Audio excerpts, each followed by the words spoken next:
আলু দিয়ে দারুণ কিছু নতুন মুখরোচক রেসিপি বানাতে মন চাইলে এইভাবে রেসিপিটা বাড়িতে বানিয়ে দেখতে পারেন।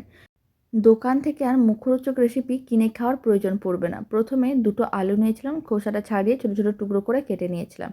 এখন আলুর টুকরোগুলো মিক্সিং বোলের মধ্যে দিয়ে জল দিয়ে ভালো করে ধুয়ে নিতে হবে। তারপরে আলুর টুকরোগুলোকে কড়াইতে যে জল রেখেছিলাম তার মধ্যে দিয়ে ভালো করে সেদ্ধ করে নিতে হবে। সেদ্ধ করা আলুগুলোকে তুলে নিতে হবে।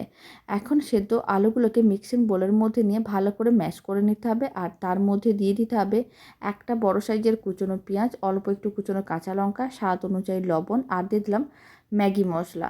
আবারও সমস্ত কিছু খুব ভালো করে মিশিয়ে নিতে হবে। ভালো করে মিশিয়ে নেওয়ার পরে এখন আমি দিয়ে দিচ্ছি এর মধ্যে 3 চামচের মতন কর্নফ্লাওয়ার। কর্নফ্লাওয়ারটাও খুব ভালো করে একসঙ্গে মিশিয়ে নিতে হবে। কিছুটা পরিমাণ জল নিয়েছি, জলের মধ্যে অল্প একটু কর্নফ্লাওয়ার মিশিয়ে নিলাম।